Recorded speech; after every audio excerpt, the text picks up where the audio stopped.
आनंदपुर विभिन्न स्थान में उपखंड स्तरीय साधारणतंत्र दिवस पालित। आनंदपुर स्टाडियम परिसर में उपखंड स्तरीय साधारणतंत्र दिवस पालन हो जाइछि।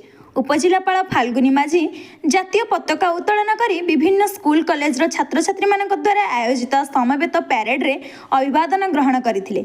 आनंदपुर उपखंड चिकित्सालय उपखंड चिकित्साधिकारी डॉक्टर धनेश्वर सेठी पताका उत्तोलन करथिबा बेले अग्रणी स्वेच्छासेवी अनुष्ठान और गरीब सेवा सदन शिक्षाविद अतुल कुमार बल पताका उत्तोलन करथिले।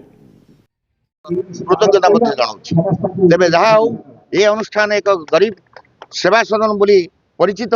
ए अंचल समस्त गरीब लोक मानू असहाय लोक मानू अवहेलित निष्पेषित लोक मानू विभिन्न समय जो साहाय्य सहयोग हाथ बढ़ाई थाए से बहु स्थान में प्रशंसित होती। तेणु आम आशा करवा यही एक अनुष्ठान आहरी समृद्ध हो, आम अंचल लोक मैंने उपकृत हूँ एवं जो भाई माने समस्ते मिलमिशे अनुष्ठान को बंचाई रखिंट।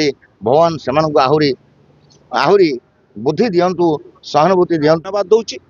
1936 मसीह जो 2036 मसीहा पूरण हम ओडिशा जो 100 वर्ष पूर्ति पूरण करिवो से 100 वर्ष पूर्ति रे ओडिशा को एक स्वतंत्र प्रदेश रे परिणत करिया पई ए गरीब सेवा सदन जेति कि सामाजिक विप्लव चलीची से सामाजिक विप्लव को आगामी दिन जारी रखिबो एवं ओडिशा को स्वतंत्र प्रदेश रे परिणत करी विशेष भाव में सामाजिक परिवर्तन क्षेत्र में अर्थनैतिक परिवर्तन क्षेत्र में जो जो प्रयास रहिबो आमे से प्रयास पई गरीब सेवा सदन समस्त सदस्य सदस्य माने आमे संकल्पबद्ध एवं आगामी दिन में ए कार्यक्रम को त्वरान्वित करिया पई आमे निश्चित भाव में आमको तैयार करके रखिबु, सजाग करी रखिबु। जोटा आज दिन जो 76तम साधारणतंत्र दिवस ये मो तरफ गरीब सेवा सदन सभापति तरफ मोर एटा गोटे वार्ता। Bureau report time TV.